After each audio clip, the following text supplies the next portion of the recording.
A very good evening, everybody. On behalf of Vasandada Sugar Institute, it gives me great pleasure in extending a hearty welcome to all of you, especially the honorable guests, esteemed dignitaries, invitees, delegates, farmers, students, for the inaugural ceremony of this special event, International Conference and Exhibition on Sugarcane Value Chain vision 2025 sugar. आज के कार्यक्रम के लिए उपस्थित सभी का मैं तहे दिल से स्वागत करती हूं। I request the Honorable President of VSI to felicitate the Honorable Prime Minister of India with presentation of a memento and a bouquet. Kindly accept this as a token of reverence, appreciation and gratitude. आदर, सम्मान तथा प्रेम का ये प्रतीक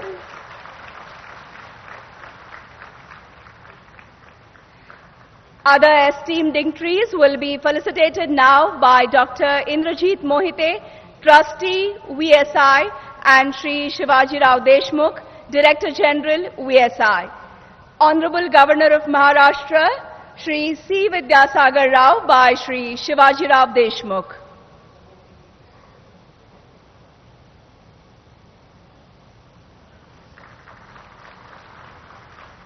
Honorable Chief Minister of Maharashtra, Shri Devendra Fadnavis by Dr. Indrajit Mohite.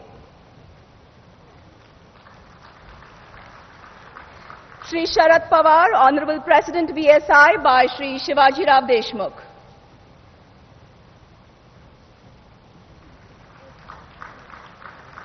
Shri Prakash Zavadekar, Honorable Union Minister for Human Resource Development by Dr. Indrajit Mohite.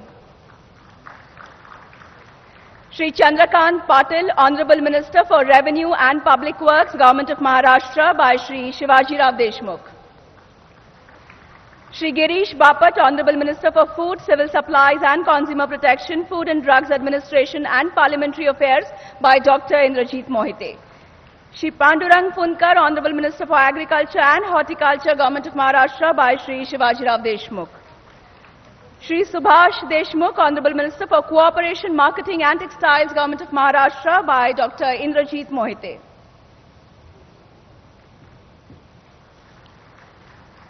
Shri Shivaji Rao Patil, Vice President VSI by Shri Shivaji Rao Deshmukh. And Shri Dilip Valse Patil, Chairman, National Federation of Cooperative Sugar Factories Limited, New Delhi by Dr. Indrajit Mohite. As per the Indian tradition, the inauguration will be done by lighting the auspicious ceremonial lamp. I request the Honorable Prime Minister to kindly do the honors. I also invite other esteemed dignitaries to please join in. भारतीय परंपरा के अनुसार दीप प्रज्वलित कर कार्यक्रम का शुभारंभ होगा। दीपेन लोकान जयति दीपस्तेजोमयः स्मृतः चतुर्वर्ग प्रदोदीपन तस्मात् दीप यजेत प्रिये.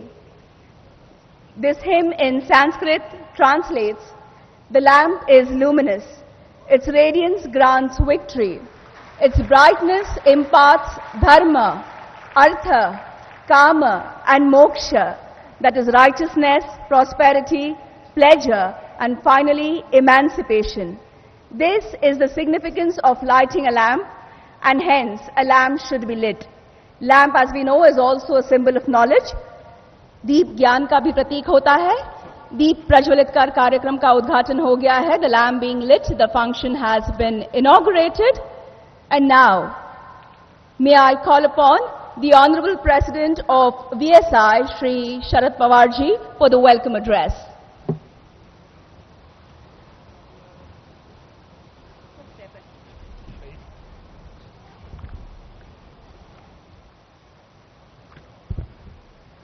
Prime Minister of India, Shri Narendra Modi ji, Shri Vidyasagar Rao ji, Honorable Governor of the Maharashtra, Shri Devendra Fadnavis, Chief Minister of Maharashtra, my colleagues in Parliament, Shri Prakash Zavadekar, the minister in the state cabinet, Sri Chandrakant Patil, Girish Bapat, Subhash Deshmukh, Pandurang Phulkar. Sri Dilip Patil, chairman of the National Sugar Factory Federation, the president of the ISMA, president of the STAI, chairman and board of directors and managing directors of the cooperative sugar mill, private sugar mill, heads of the research organization, vice chancellors of the various universities, and ladies and gentlemen. It is indeed a matter of great privilege for me to welcome you all to this unique event, showcasing the best and the latest development across the entire spectrum of the sugar industry, ranging from agriculture to processing, cogeneration, byproducts. What makes this international conference distinguished is that it is organized by the sugarcane farming community through their own organization, Vasant Dada Sugar Industry Institute. Today is a day from where the birth centenary of Vasant Dada Patil starts. Vasant Dada Patil, he is one of the founder members of this institution. He and his 5-6 colleagues, like late Shankarrao-ji Mohite Patil, Shankarrao-ji Kole, Tatya Saheb Kole, Ratnaparna Kumar, and few others, they assembled and they have decided to set up this institution. This institution is altogether different institution. This is set up by farming community sugarcane growers and has been financially supported by years together by the sugarcane growers of this particular state. It caters sugarcane growers, sugar factories, not only in Maharashtra, but outside Maharashtra too. And I am happy to inform the sugar technology and other educational courses in the area of the sugar cane, which has been run in this institution. More than 10 to 12 countries are sending their students here, and they are trying to get knowledge from this institution. I am really happy. Honorable Prime Minister has spared time. I don't know, sometime I get surprised the way the Prime Minister of this country works. Yesterday he was in Japan, this morning he was in Goa, this afternoon he was in Belgaum, and today he is on VSI. I don't know where he is going evening after this.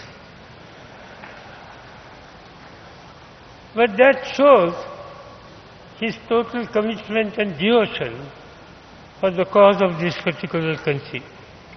And I am extremely happy on behalf of all of you to welcome him, and along with Honorable Governor of the Maharashtra, Honorable Chief Minister of Maharashtra, and ministers from Government of India and state government. Today, we are going to discuss very important issues related to sugar in next 2-3 days. The theme for this event is Sugarcane Value Chain Vision 2025 Sugar, which firmly emphasizes that it is not the sugar and byproducts, but the sugarcane crop grown by the farmers that is the basic foundation to satisfy the energy needs of the humanity. All these points I must mention about the origin of this institution during the span of 1950 to 1970. There was a rapid expansion of the sugar industry in Deccan Plateau in the cooperative sector until ever increasing scientific and technical needs. To meet this need, the farming community, cane growers from cooperative sugar mills under the able and visionary leadership of Sandada Patil forged alliance and established this institution in 1975. The institution adopted motto Samshodhanan Samruddin, meaning prosperity through research. And I am proud to say that the institute is fulfilling the objective through interdisciplinary approach, covering all the aspects from cane cultivation to its products. All disciplines connected with the sugarcane, sugar and sugar byproduct functions in the coordinated manner under the one roof in the organization. The institution has withstood the least of time and moved from strength to strength, emerging stronger by tackling the multitude challenges. Indian sugar industry has a capacity to produce around 26 million tons of sugar annually, subject to availability of sugarcane. The ethanol production from molasses is around 2.5 billion liters. The domestic consumption of the sugar is around 25.6 million tons and expected to grow around 3.5% per annum. The total turnover of the sugar industry is more than rupees 800 billion, and it is one of the most important agro-based industry in the country. Around 50 million farmers are engaged in the sugarcane cultivation on the area of 4.5 million hectares, and the sugar industry has transformed the rural environment by bringing about the positive socio-economic changes through the improvement in the rural livelihood, educational and medical facilities and infrastructure such as the transport and communication. The estimated requirement of the sugar in the country in 2025 will be around 30 to 33 million tons, and considering the national commitment to the food security and requirement of the land for the food grains, there are severe concerns to increase the area under sugarcane and in the near future. And the only solution has increased productivity per unit of the land and enhancing sugar recovery. The industry suffers from the phenomena of cyclicity. Moreover, the sugarcane being a perennial crop requires assured water. The major area of the country is dependent on the monsoon and subjected to its vagaries like uncertainty, uneven distribution, variation in occurrence, and most importantly, dry spell of the longer duration. Droughts have become more frequent as a result of the climate change, and in addition to hazards like pest and disease, sustainable irrigation assures greater challenges. All these issues need to be addressed squarely if the sugar industry has to thrive profitable for the both growers and millers. Despite the reduction of many regulations, the sugar industry is still governed by intricate of government policies like the fixation of cane price, area reservation, export and import, and ethanol blending. In sugar industry, sugarcane farmer is at the center and his well-being is undoubtedly for the paramount importance. The consumer is also equally important. Presently, Government of India fixed FRP for the sugarcane, which is a mandatory.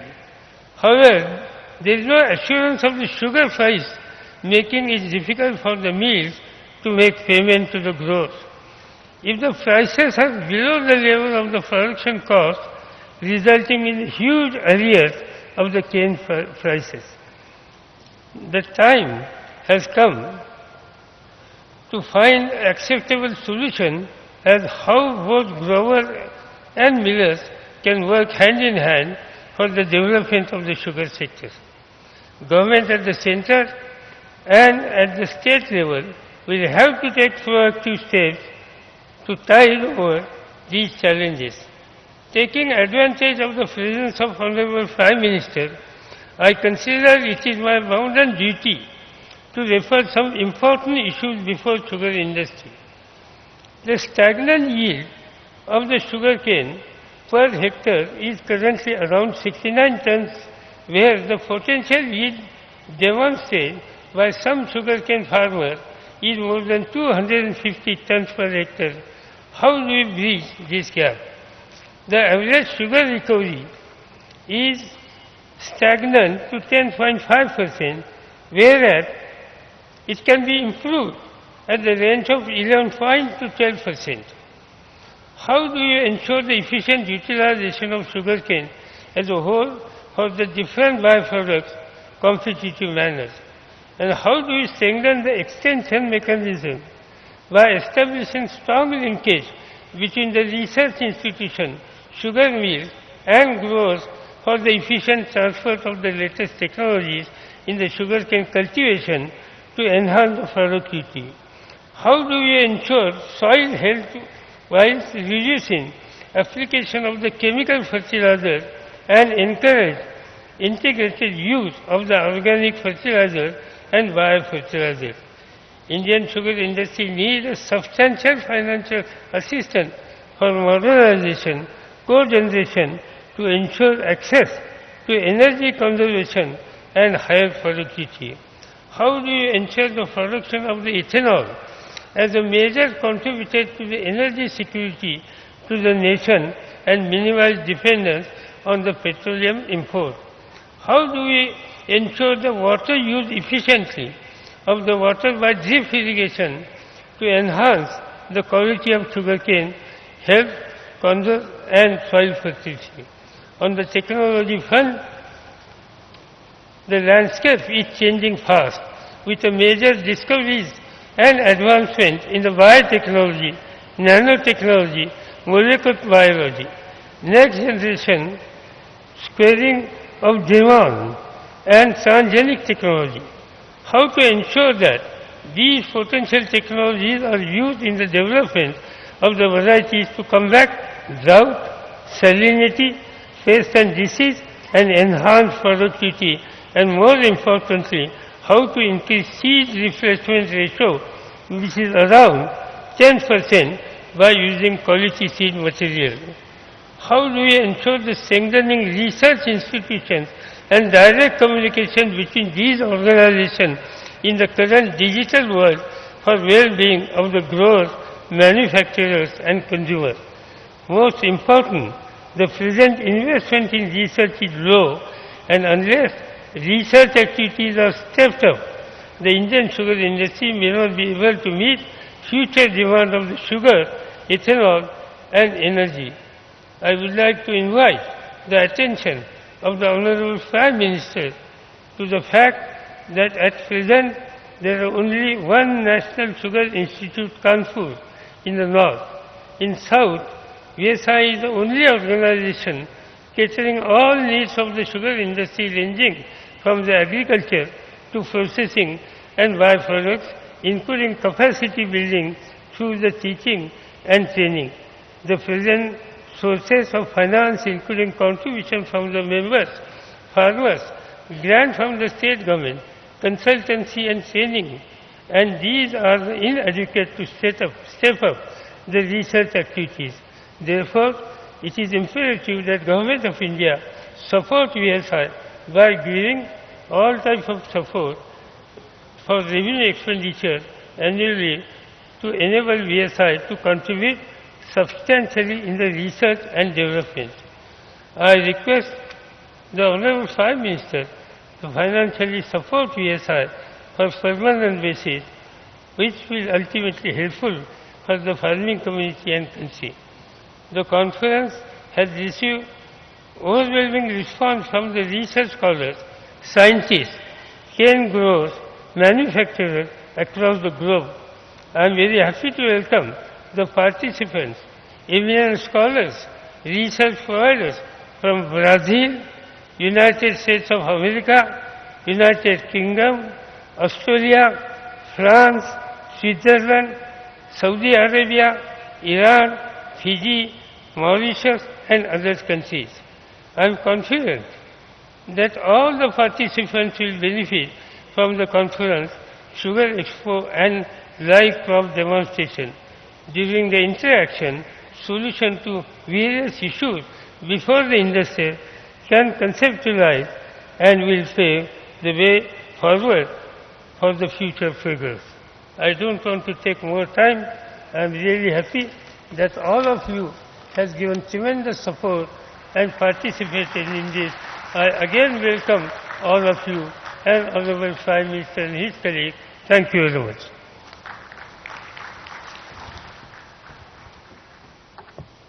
Thank you for taking us through the aims and goals of this institute VSI, as well as aligning all present with this 3-day event activities and the objectives behind organizing this program. Ladies and gentlemen, today is the 100th birth anniversary of former Chief Minister of Maharashtra, the great visionary, late Shri Vasantdada Patil, who founded VSI. We will now play a film on Vasantdada Sugar Institute. Kindly take a look at the screens.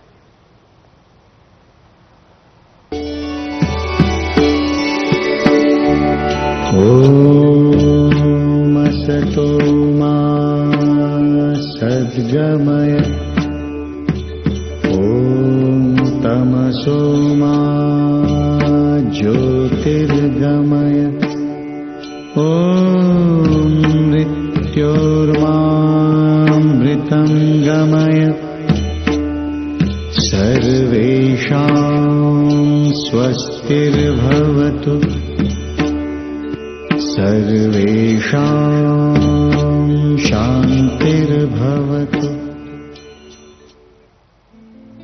The sugar industry developed significantly since independence to become the second largest agro-based processing industry, reducing the dependence on sugar imports. The sugar industry in the state is predominantly in the cooperative sector. History was made in 1975 when several sugarcane farmers from Maharashtra joined hands to establish the Deccan Sugar Institute under the visionary leadership of late Vasantdada Patil. Their vision led to the development of VSI, that was to symbolize a unique partnership between the sugar industry, the scientific community and the sugarcane growers to cater to their ever-increasing scientific and technical needs. This is a unique organization in the world, set up and funded by the farming community. VSI is driven by 3 objectives: research and development, consultancy and HRD in sugarcane agriculture, sugar processing and byproducts. With a sound infrastructure, VSI operates through its 4 locations, which are at Manzari, Naigaon, Amboli and Lonarwadi in the state of Maharashtra, through well-developed R&D farms along with state-of-the-art research laboratories and classrooms. The Institute's library has more than 20,000 books and reference material. The campus also houses staff quarters, hostels and guest houses for trainees and visiting guests. VSI takes pride in a highly qualified and experienced staff comprising scientists, engineers and technologists. The R&D programs aim at development of technologies to enhance the efficiency of men, machines and material in the sugar industry. Research and development. Quality high-yielding sugarcane is vital for a vibrant sugar industry, and the Institute endeavors to develop varieties to conventional breeding and biotechnology.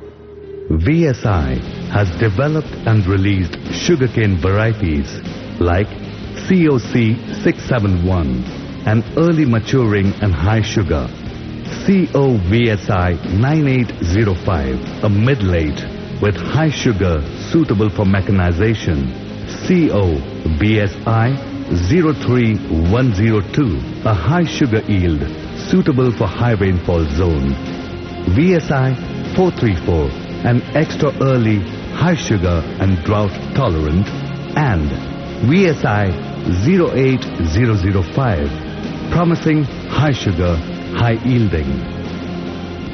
The Sugarcane Breeding Center was established at Amboli in 2006 in collaboration with Sugarcane Breeding Institute, Coimbatore. The high-tech molecular biology and genetic engineering laboratory is also engaged in developing transgenic sugarcane varieties. The institute has one of the world's largest tissue culture laboratory engaged in large-scale sugarcane micropropagation for breeders' seed production and development of elite sugarcane varieties. VSI's interventions in the field have proved beneficial to thousands of farmers across the state.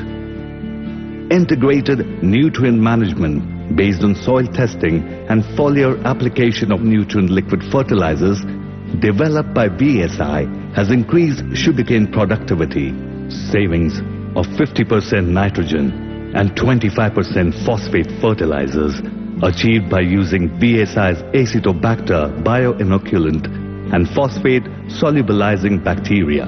Efficient water management and fertigation through drip irrigation. Sahakar Maharshi, a mechanical sugarcane planter developed by VSI, helps in saving 50% planting cost.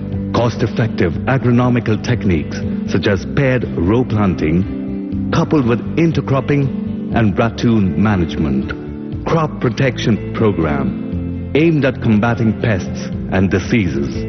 On the industrial front, VSI developed expertise in reducing steam consumption, raw and refined sugar production, improving quality of plantation white sugar, participation in ICUMSA, improving efficiency and productivity in distilleries, and research on effluent treatments for pollution control. The Institute's efforts have reduced the consumption of water and generation of wastewater for achieving zero effluent discharge. VSI Sugar ERP software is designed to provide an integrated computerized low-cost solution for sugar and allied industries. Extension Consultancy. VSI offers project consultancy which include sugarcane development and management, preparation of detailed project reports for establishment, modernization and expansion of sugar unit, refinery, distillery, ETPs and cogeneration, supervision of erection and commissioning of projects, technical audit and performance evaluation, environmental impact assessment, environmental audits and environmental monitoring and analysis. Academics. A multitude of short-term, customized and regular academic programs are designed to upgrade and enhance the skills of personnel from the industry by providing degree, diploma and certificate courses. These courses benefit the sugar industry across the country and even countries such as Fiji, Vietnam, Sri Lanka, Sudan, Ethiopia, Kenya, Tanzania, Uganda and Colombia. The Institute also conducts special training programs on sugarcane farming for farmers for both men and women. VSI is recognized by the Government of India as a scientific and industrial research organization and is a center for doctoral studies from various universities. Along with publications and research papers, VSI brings out every year reports on technical and financial performance of sugar factories and distilleries in the state to evaluate their performance. VSI annually gives awards to farmers for highest productivity and personnel from sugar industry for the best technical and financial performance. I hope all of you must understand what exactly VSI is doing in various fields. Now, it is the responsibility of the sugarcane growers, sugar mill people, and the technocrats and experts who are working in the area of sugar sector to take full advantage of this institute. India is the second largest sugar producing country in the world, and Maharashtra is the second largest sugarcane producer, so I am sure the Maharashtra farmer has shown path to the Indian sugarcane growers, and they will take full advantage of this institute, and I am sure that the sugarcane grower, well, because of modern science and technology, he will succeed in his agriculture. Thank you.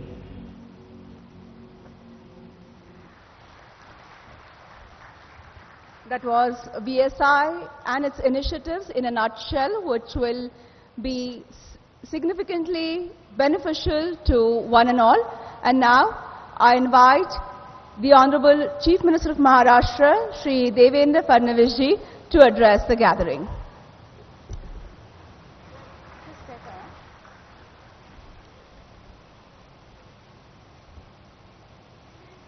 आदरणीय प्रधानमंत्री जी, महाराष्ट्र के राज्यपाल श्री विद्यासागर राव जी,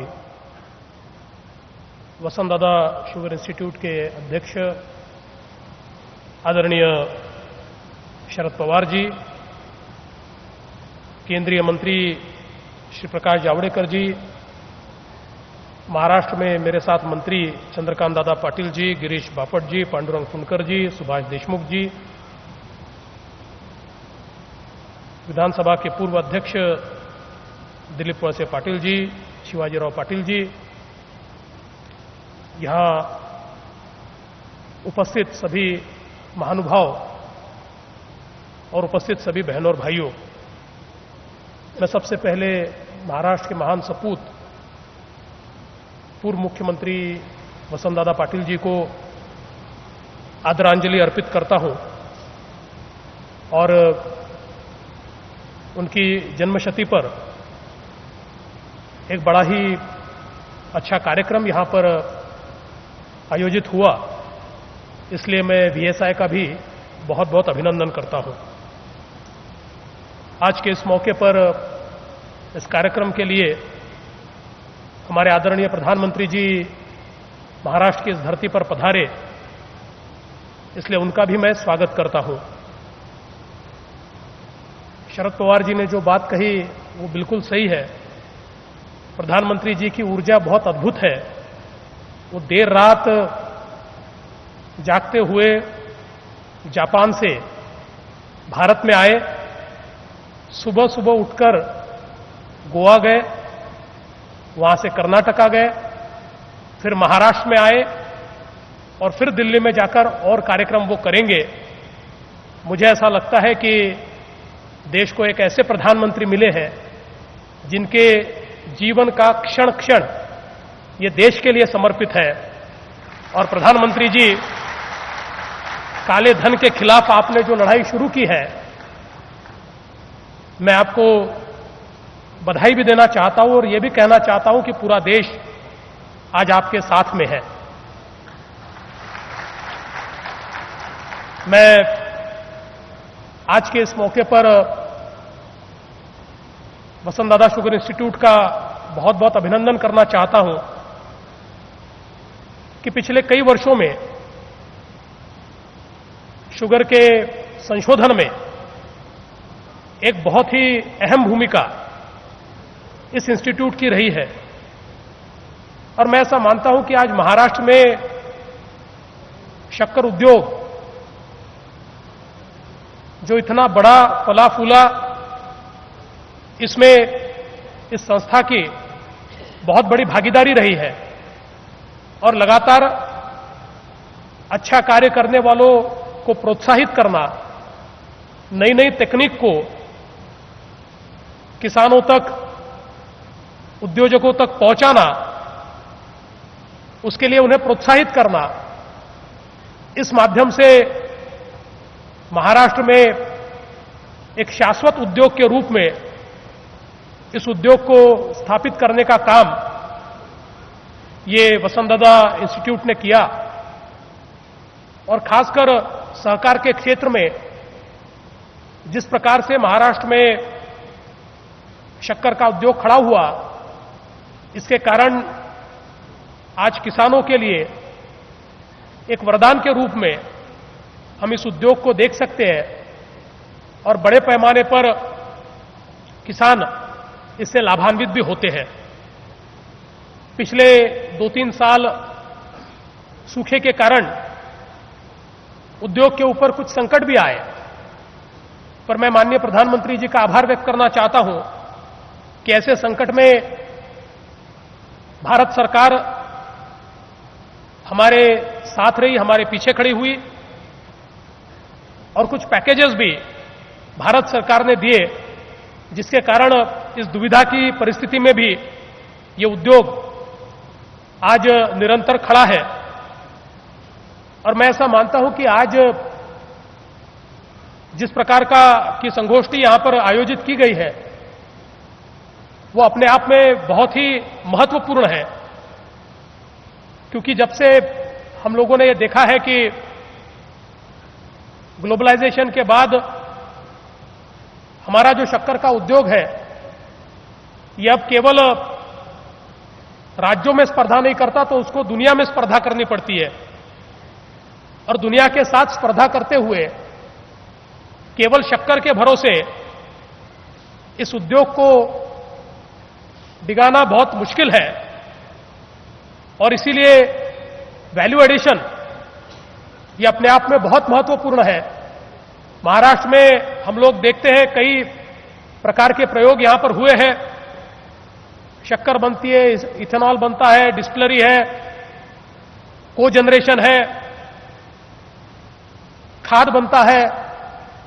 अलग अलग प्रकार से value addition करते हुए और जो हमारी एफिशिएंसी है उसको बढ़ाने का कार्य आज शक्कर उद्योग में बड़े पैमाने पर चल रहा है। और जैसा लगातार हम लोग देखते हैं कि शक्कर का मार्केट इतना वोलेटाइल है कि उसके चलते जब तक वैल्यू एडिशन नहीं होगा तब तक हम लोग इसको सस्टेन भी नहीं कर पाएंगे। एक और एफआरपी देनी चाहिए, इसके लिए बहुत प्रेशर है, वो आवश्यक भी है। और मुझे बताते हुए खुशी भी होती है कि महाराष्ट्र एक ऐसा राज्य है, पूरे देश में सबसे ज्यादा एफआरपी किसानों को महाराष्ट्र ने दी है और हमारे उद्योगों ने 97.5% एफआरपी का भुगतान सारी अड़चनों के बावजूद महाराष्ट्र में किया है। और इसलिए उनका भी मैं बहुत बहुत अभिनंदन करना चाहता हूं। लेकिन ये प्रेशर है और इसमें अगर हमें सारी ग्लोबल कंपटीशन में, वैश्विक स्पर्धा में अपना स्थान अडिग रखना है तो वैल्यू एडिशन के माध्यम से ही हम लोग इस कार्य को कर सकते हैं। आज महाराष्ट्र में हमने कुछ पॉलिसीज ली है, खासकर अभी राज्य सरकार ने यह तय किया कि हम लोग 200 बसेस ये केवल महिलाओं के लिए महानगर पालिकाओं को उपलब्ध कराएंगे। और उसमें यह भी तय किया कि ये बसेस इथेनॉल पर चलने वाली होगी। नागपुर में 100% इथेनॉल पर चलने वाली बस हम जल्दी ही शुरू करेंगे। और मुझे ऐसा लगता है कि इससे एक अर्बन ट्रांसपोर्ट का बड़ा मार्केट ये इथेनॉल के लिए उपलब्ध होगा और जिसके चलते क्लीन फ्यूल भी मिलेगा और साथ में हमारा जो शक्कर उद्योग है उस उद्योग को भी बड़े पैमाने पर उसका फायदा होगा। आज प्रोडक्टिविटी के मामले में अभी पवार साहब ने कहा और मैं मानता हूं कि बहुत महत्वपूर्ण है वैसे कुल मिलाकर अगर उत्पादकता की बात करें तो अन्य सारी चीजों की तुलना में शुगर केन की प्रोडक्टिविटी महाराष्ट्र में काफी ठीक है। बाकी चीजों की, अनाज की प्रोडक्टिविटी में हम लोग थोड़े नीचे हैं, अब इसको सुधारने का प्रयास कर रहे हैं, लेकिन इससे ज्यादा प्रोडक्टिविटी बढ़ानी पड़ेगी, क्योंकि जिस प्रकार की कंपटीशन का सामना हम दुनिया में कर रहे हैं उसमें प्रोडक्टिविटी अपने आप में बहुत मायने रखती है। और सरकार ने भी यह तय किया है, कई बार चूंकि शक्कर उद्योग के ऊपर यह आरोप भी लगता है कि पानी बहुत ज्यादा ये उद्योग लेता है, और इसलिए वाटर एफिशिएंट यूज ये भी एक अत्यंत महत्वपूर्ण विषय हमने हाथ में लिया है। और राज्य सरकार की ओर से आने वाले 3 सालों में जो हमारा गन्ने का क्षेत्र है ये माइक्रो इरिगेशन के तहत आए, इसके लिए हमारी सरकार, उद्योग और किसान इन तीनों को साथ में लाकर माइक्रो इरिगेशन के नीचे इसको लाने का प्रयास हम कर रहे हैं। और वीएसआई ने इतने अलग अलग प्रयोगों के माध्यम से इसको किस प्रकार से सब सरफेस इरिगेशन को करते हुए हम प्रोडक्टिविटी बढ़ा सकते हैं, किस प्रकार से अंतरपिक हम ले सकते हैं, ऐसे कई अच्छे प्रयोग आज वीएसआई ने किए हैं, जिसको लोगों तक पहुंचाना और उसमें थोड़ा निवेश बढ़ाना, इसके लिए राज्य सरकार और उद्योग ये मिलकर अगर काम करेंगे तो मुझे लगता है किसान को फायदा होगा, उद्योग को फायदा होगा और देश को भी फायदा होगा। और ये सारे कामों में निश्चित रूप से आज का ये जो कार्यक्रम है ये अपने आप में बहुत महत्वपूर्ण है। अभी जिस प्रकार से एग्जीबिशन का भी उद्घाटन आदरणीय प्रधानमंत्री जी ने किया है, उसमें हमने देखा कि इतनी नई नई टेक्नोलॉजी, तकनीक बहुत बड़े पैमाने पर आ रही है। और मैं ऐसा मानता हूं कि अब जो हमारा खेती का क्षेत्र है, इस क्षेत्र में एक और निवेश की आवश्यकता है, दूसरी ओर तकनीक की आवश्यकता है, और सब प्रकार की तकनीक को लाकर ही इस क्षेत्र को हम सस्टेनेबल बना सकते हैं। और वही प्रयास इस कार्यक्रम के माध्यम से यहां पर हो रहा है, ये मेरे लिए बहुत खुशी की बात है।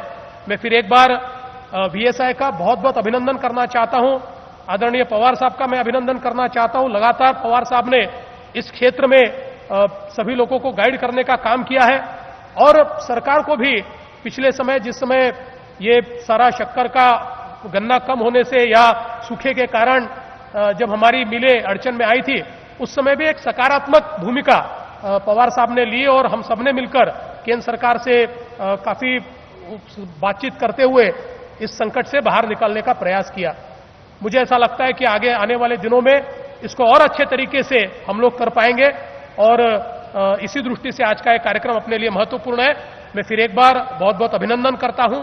एक अच्छे कार्यक्रम में मुझे यहां पर निमंत्रित किया, इसलिए आभार भी व्यक्त करता हूं और अपने शब्दों को विराम देता हूं। जय हिंद, जय Maharashtra.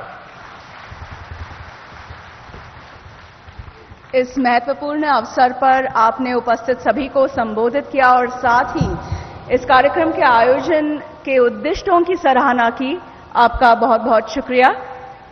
I now request the Honorable Prime Minister, Shri Narendra Modi ji, for the inaugural address.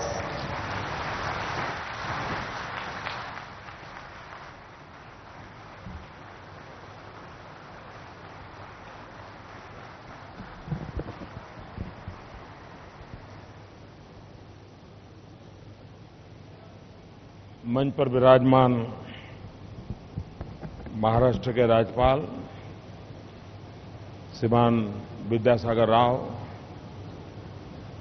Maharashtra के लोकप्रिय युवा मुख्यमंत्री श्रीमान देवेंद्र जी, भारत के सार्वजनिक जीवन में वरिष्ठ नेताओं में से एक श्रीमान शरदराव जी पवार, केंद्र के मंत्रिपरिषद के मेरे साथी श्री प्रकाश जावड़ेकर जी, राज्य मंत्रिपरिषद के श्री चंद्रकांत पाटिल, श्री गिरीश बापट, श्री पांडुरंग जी फुनकर, श्रीमान सुभाष जी देशमुख, वसंतदादा गन्ना संस्थान के उपाध्यक्ष श्रीमान शिवाजीराव जी पाटिल, श्रीमान दिलीप वालसे पटेल जी और विशाल संख्या में पधारे हुए किसान भाइयों बहनों, सहकारी क्षेत्र के सभी महानुभाव,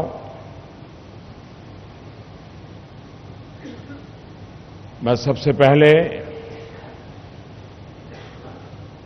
वसंतदादा पाटिल की जन्मशती के शुभारंभ पर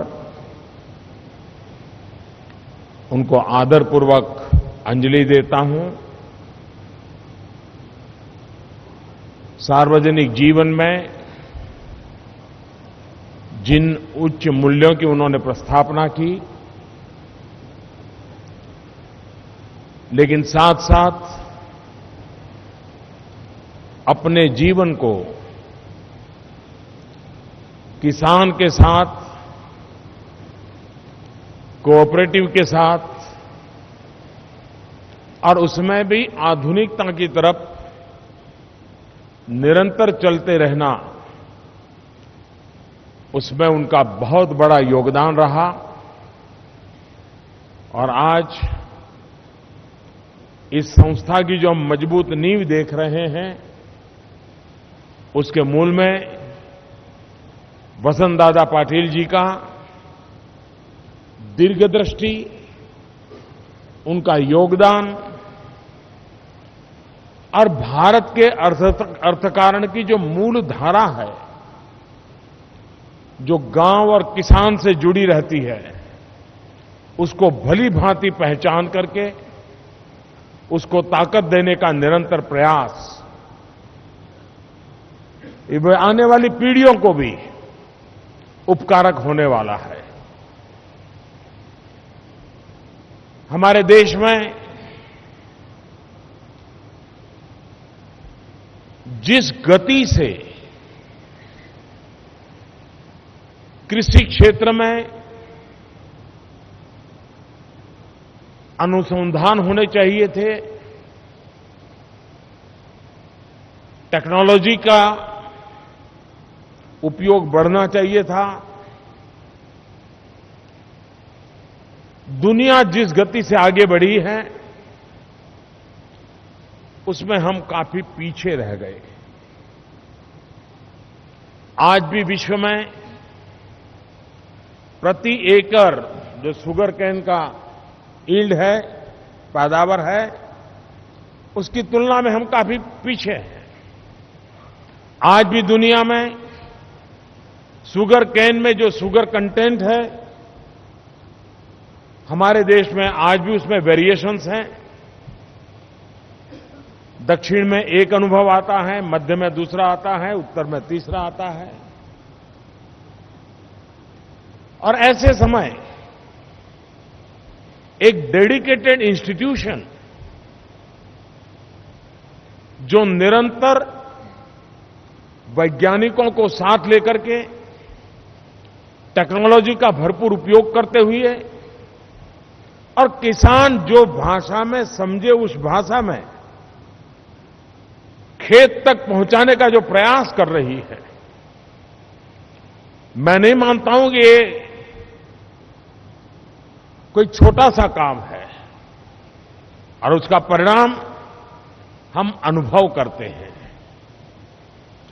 आज मैं शरद राव जी के साथ फार्म विजिट भी की, मैंने सारी चीजों को समझने का प्रयास किया।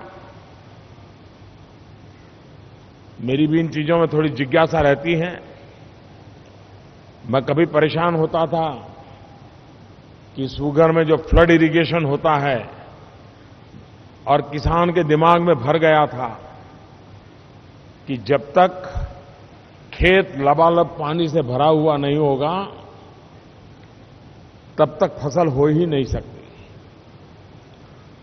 मैं बहुत साल पहले मॉरिशस गया इस चीजों को समझने के लिए।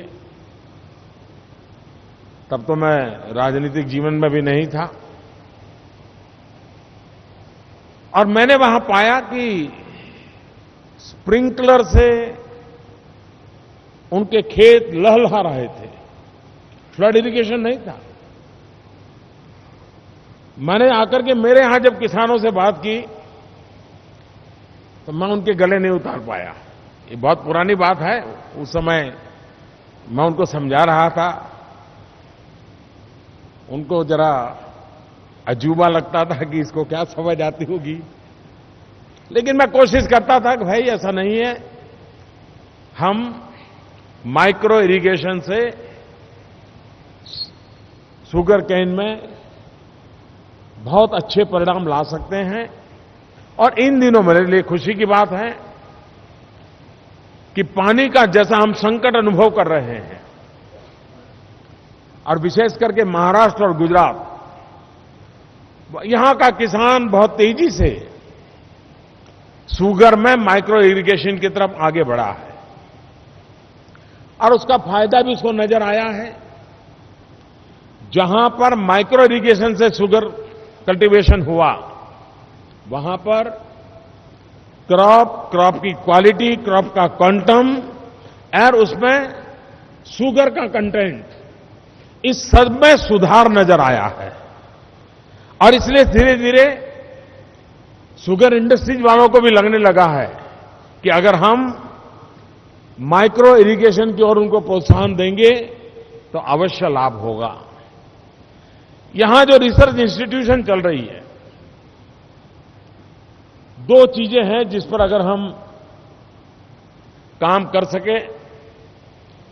मैंने सरकार के इन विभागों के साथ पहले एक बार बात की थी।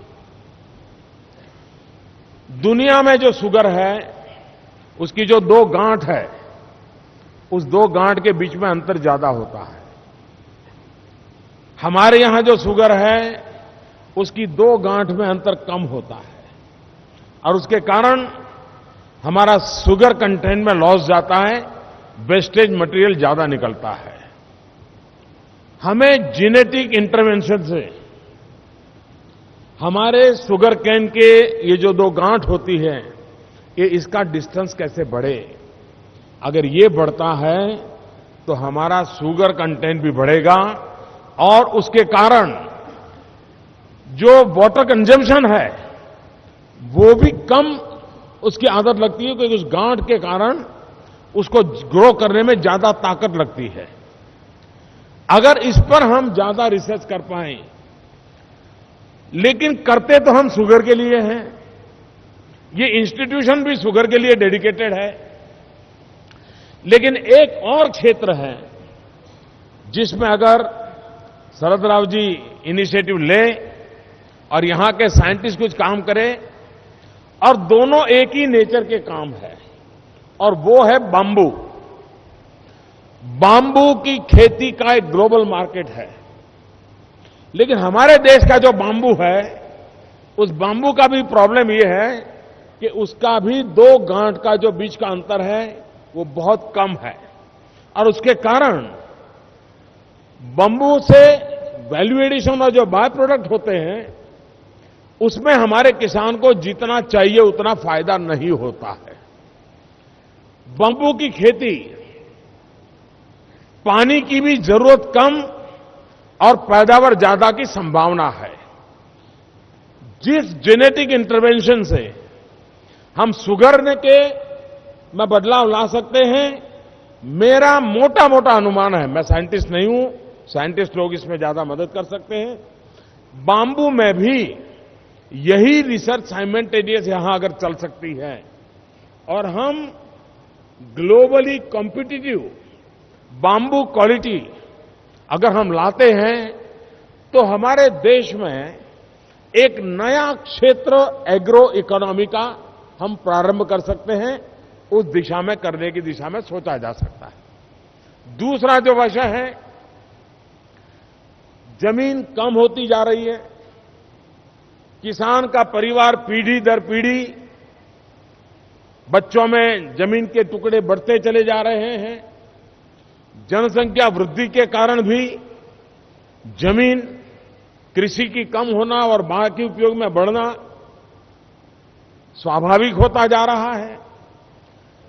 ऐसी स्थिति में किसान का भला तब होगा जब हम प्रति हेक्टेयर हमारी उत्पादन क्षमता को बढ़ाएं। प्रति हेक्टेयर उत्पादन क्षमता भांति भांति के फर्टिलाइजर का ढेर करने से होता है, ऐसा नहीं है। वैज्ञानिक तरीके से संतुलित उपयोग करने से ही होता है।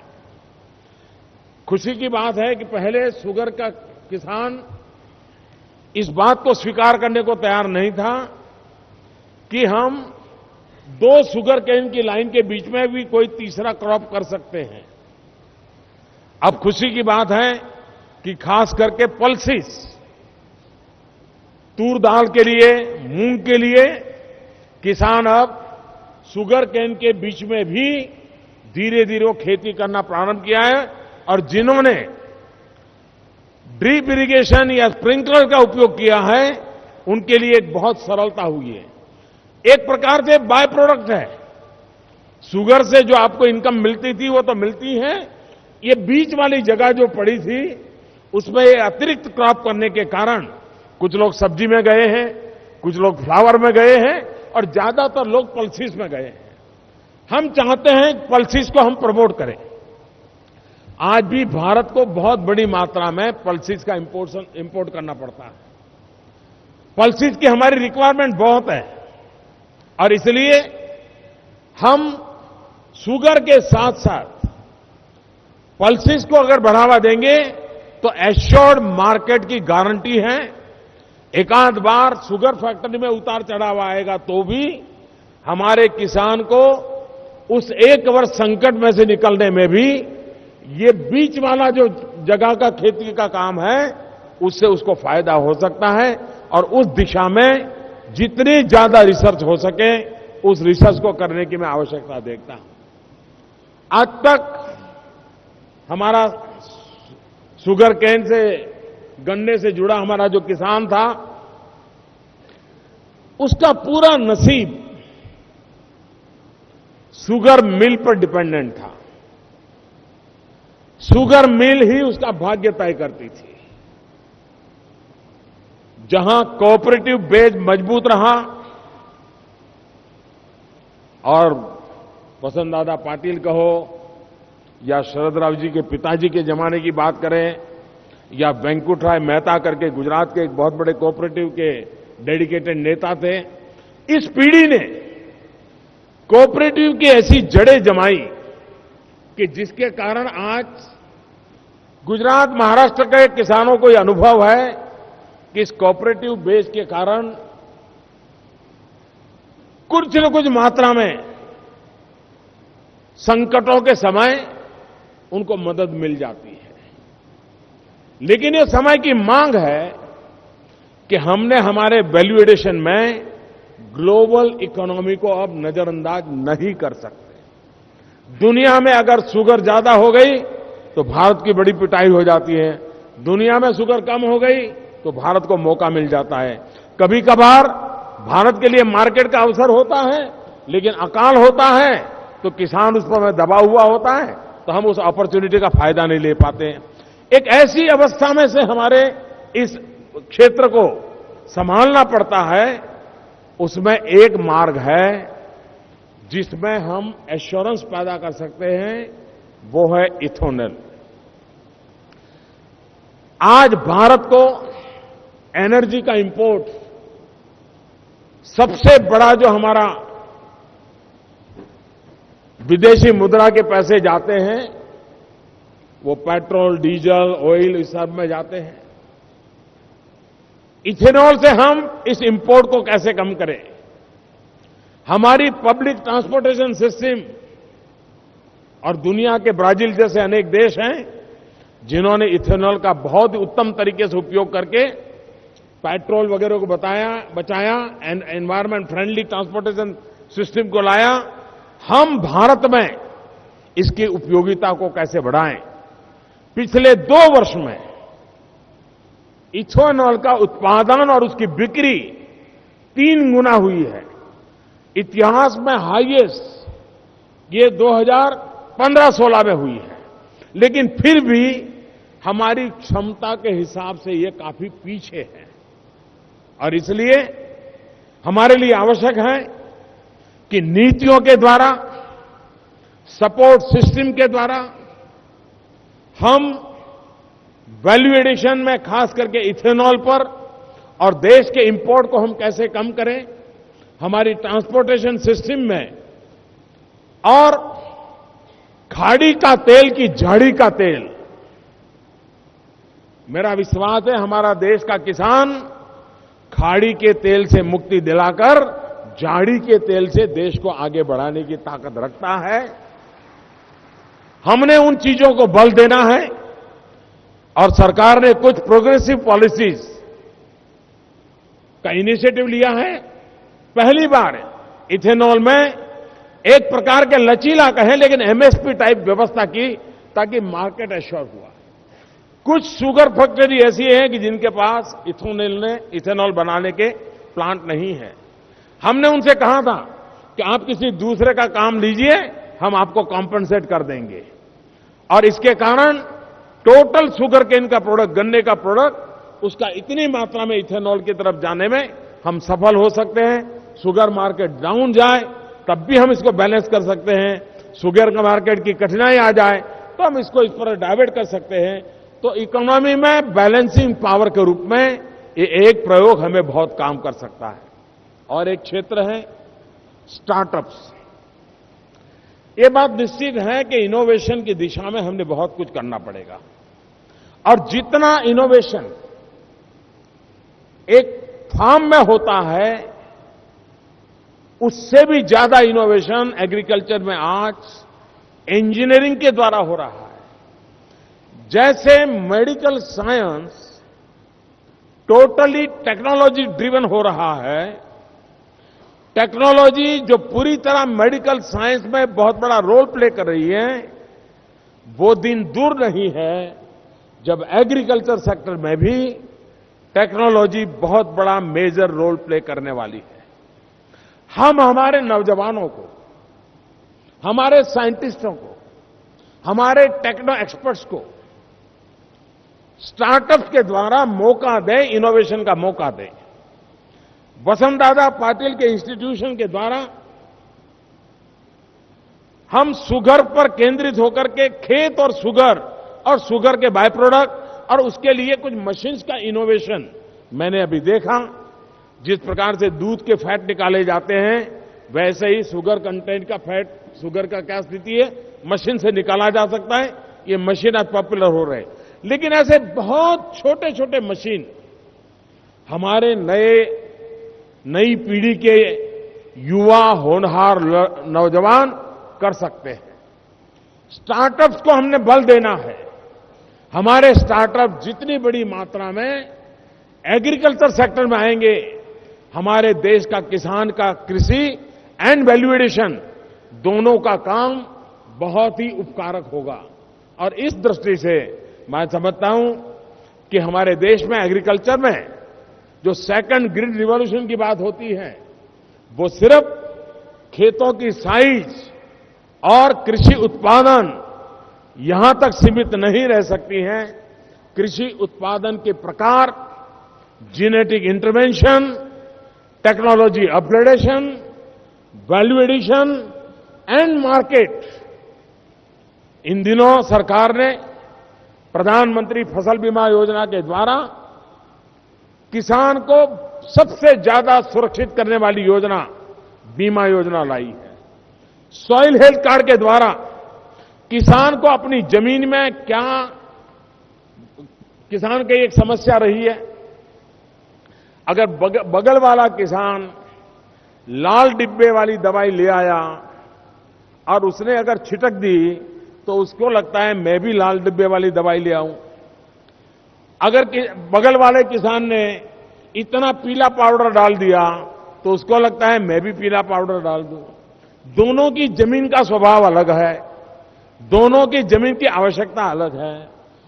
एक की जमीन में कुछ गुण ज्यादा है, किसी की दूसरे की जमीन में दूसरे गुण ज्यादा है। सॉइल हेल्थ कार्ड के द्वारा हम अपनी जमीन की तबीयत जाने। मनुष्य के शरीर में जिस प्रकार से आज डॉक्टर जब तक कि आप ब्लड टेस्ट नहीं करवाते, यूरिन टेस्ट नहीं करवाते, पैथोलॉजिकल रिपोर्ट नहीं आता है, दवाई नहीं देता है, जमीन का भी वैसा ही है जैसे मनुष्य के शरीर का है। हम भी अपना सॉइल हेल्थ कार्ड बहुत बड़ी मात्रा में हमारे स्टार्टअप्स सॉइल टेस्टिंग लैब बना सकते हैं। हमारे किसान भी अपनी कोऑपरेटिव सोसाइटी के द्वारा सॉइल हेल्थ लैब बना सकते हैं। और हमारे किसान को आदत लगनी चाहिए कि हर वर्ष फसल में जाने से पहले एक बार जमीन की तबीयत का खबर दे ले और उसके अनुसार अपना टाइम टेबल बना दें। आप देखिए हमारा खर्च बहुत कम हो जाएगा। महाराष्ट्र सरकार ने एक बड़ा इनिशिएटिव लिया है सोलार पंप का। सोलार पंप की मूवमेंट को हम अगर किसानों तक ले जाएंगे तो हमारी कॉस्ट इफेक्टिव फार्मिंग, बिजली का खर्चा, पानी का खर्चा सबसे ज्यादा होता है। अगर हम सोलार पंप को, भारत सरकार भी मदद कर रही है, महाराष्ट्र सरकार ने भी इनिशिएटिव लिया है, कोऑपरेटिव यूनियन भी उसके साथ जुड़े, और अगर हम बिजली बचा करके सोलार के द्वारा खेती में उपयोग लाना की दिशा में जाएं तो कॉस्ट इफेक्टिव फार्मिंग के लिए हमें वो बहुत लाभ कर सकता होता है और उस दिशा में हमने प्रयास करना चाहिए। मुझे विश्वास है कि आप लोग खेती के क्षेत्र में मुझसे 1000 गुना अनुभवी लोग हैं और मैंने देखा है शरद राव जी को, वो कितनी राजनीति की आपाधापी में क्यों न हो, दिन में कितने ही राजनीतिक उठापटक के दबाव के नीचे क्यों न हो, लेकिन अगर किसान की बात आ जाए, खेती की बात आ जाए तो तुरंत वो एक्टिव होकर के उस काम को हाथ में ले लेते हैं। इतना उनका डेडिकेशन, उनका इस डेडिकेशन को मैंने देखा है। और इस फरवरी में सार्वजनिक जीवन में 50 वर्ष जनप्रतिनिधि का उनका समय हो रहा है। मैं अभी से बधाई देता हूं। 50 साल तक विदाउट ब्रेक जनप्रतिनिधि के रूप में चुन करके आना, चुनाव जो लड़ते हैं, जीतते, उनको पूरा पता है कि किस प्रकार से जिंदगी जीनी पड़ती है। शरद राव जी ने जी करके दिखाया है और एक बहुत उत्तम उदाहरण सभी सार्वजनिक जीवन के लोगों के लिए एक उत्तम उदाहरण उन्होंने प्रस्तुत किया है। वैसे हमारे देवेंद्र फडणवीस जी, अगर उनका मैं नागपुर के म्युनिसिपैलिटी में जो चुन करके वो आए कॉर्पोरेटर, उसको हिसाब लगाऊं तो उनको भी 25 वर्ष नॉन स्टॉप जनप्रतिनिधि का हो रहा है शायद, इतनी छोटी आयु में अगर उनका। लेकिन शरद राव का एमएलए और एमपी वाला मामला है, अपने आप में बड़ी विरासत है। सार्वजनिक जीवन की एक बहुत बड़ी पूंजी है, बहुत बड़ी विरासत है। मैं व्यक्तिगत रूप से शरद राव का अत्यंत आदर करने वाले व्यक्तियों में से रहा हूं। मैं गुजरात का मुख्यमंत्री था, वो हमेशा मुझे उंगली पकड़ करके चलाने में मेरी काफी मदद करते रहे हैं और ये बात सार्वजनिक रूप से स्वीकारने में मैं गर्व अनुभव करता हूं। और मैं मानता हूं कि सार्वजनिक जीवन जनहित के लिए होता है। भाइयों बहनों, एक बात इस विषय से हट करके भी मैं करना चाहता हूं। 8 तारीख रात 8 बजे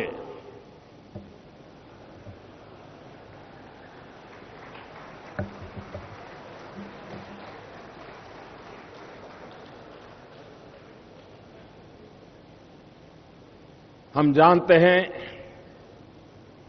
हमारे दुश्मन हमारे देश को तबाह करने के लिए उनके अपने देश में जितनी करेंसी छापते हैं उससे ज्यादा हमारे देश में नकली नोट घुस जाए, जाली नोट घुस जाए, उसके खेल खेलते रहे हैं। और बड़ी बड़ी नोटें जो एक्सट्रीमिस्ट ग्रुप है, नक्सलवाद के नाम से हो, उग्रवाद के नाम से हो, एक्सटॉर्शन कर करके लोगों से रुपए पड़ाते हैं, जंगलों में पेड़ के नीचे दबा के रखते हैं, आर्म्स लेते हैं, आतंकवाद को बल मिलता है।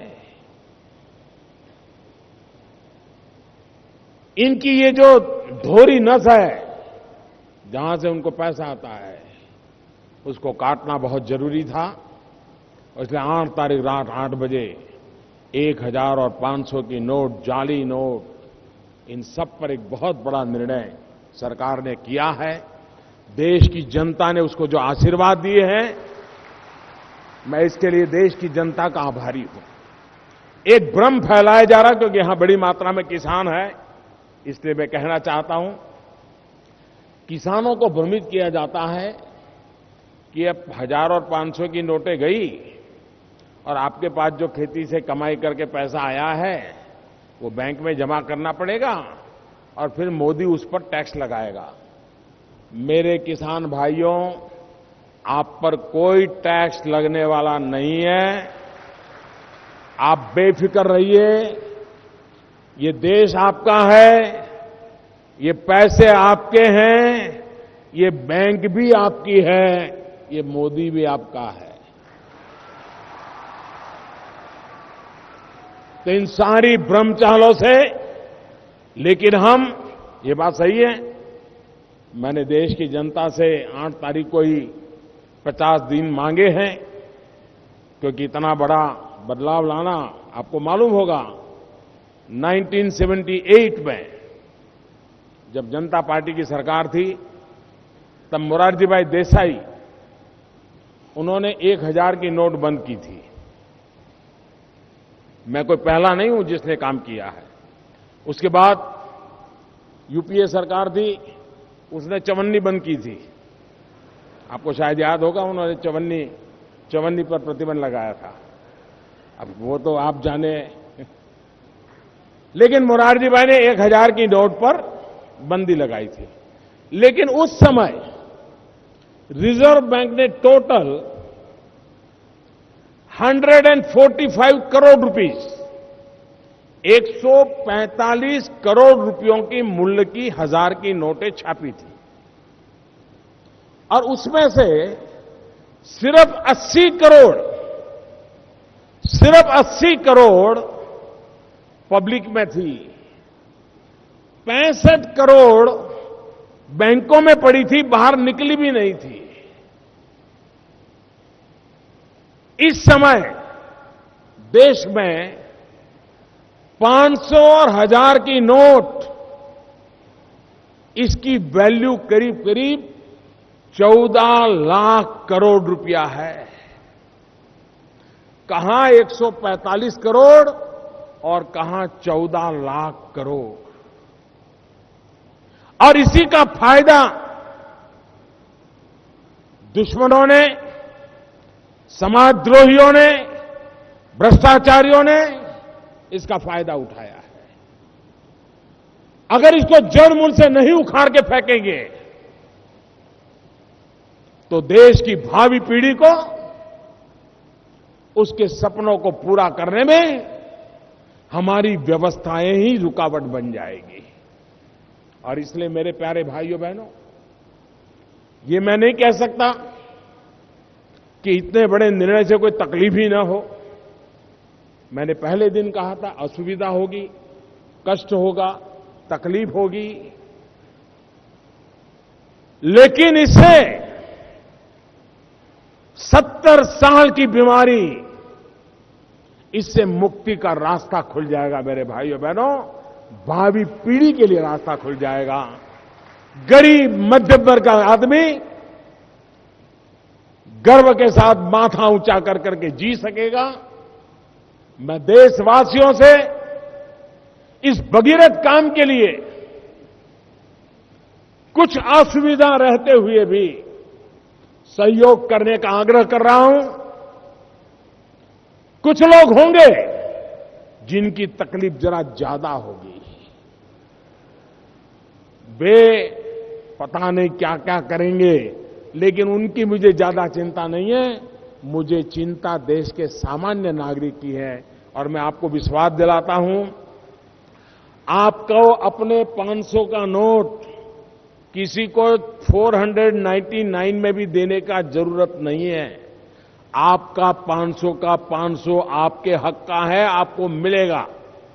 आपके 1000 के नोट में से 10 रुपया भी कम किसी को करने की जरूरत नहीं है। आपका 1000 का पूरा 1000 मिलेगा। बस मुझे 30 दिसंबर तक मैंने 50 दिन का समय मांगा है। व्यवस्थाएं चल रही है। हां, ये चीजें 8 तारीख के पहले मैं कर ही नहीं सकता था, वरना ये चीजें छिपी नहीं रहती जी, ये लीक हो जाती, और लीक हो जाती तो इसके जो सेंसा है, जिनके घर में बोरी की बोरियां भरी पड़ी है, वो तो इसका मैदान मार लेते हैं। मैं गरीब के लिए हूं, गरीब के हकों के लिए हूं, सामान्य मानवी के लिए हूं, सामान्य मानवी के हकों के लिए हूं।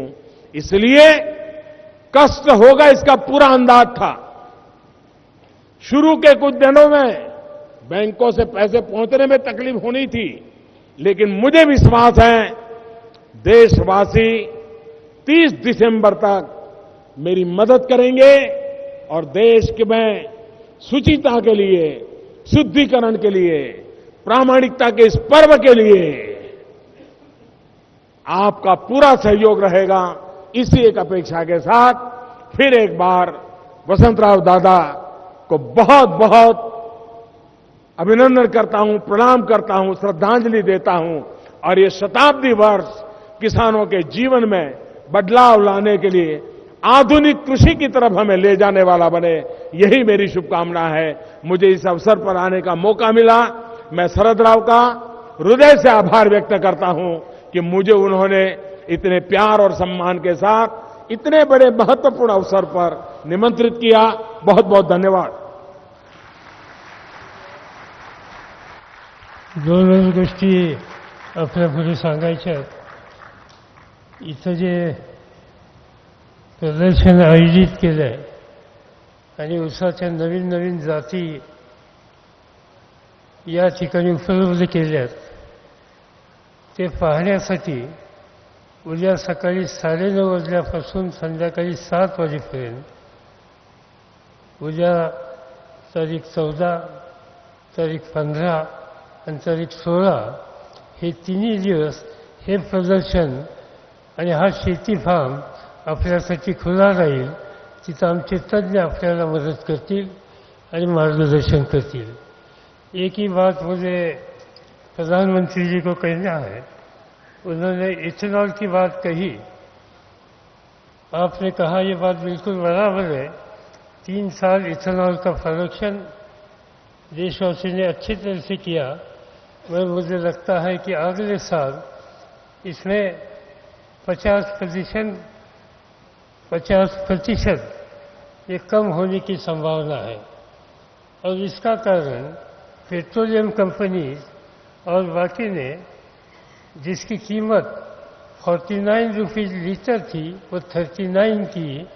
इसको जो सुविधा थी, कंसेशन था, वो कंसेशन अभी विड्रॉ किया और इसका बुरा असर एथेनॉल प्रोडक्शन पर होगा. हम चाहे इतने एथेनॉल का प्रोडक्शन करके देश की जरूरत पूरी करने के लिए तैयार है, मगर ये जो कोई बदलाव किया कीमत के बारे में, इसमें सुधार होने की आवश्यकता है.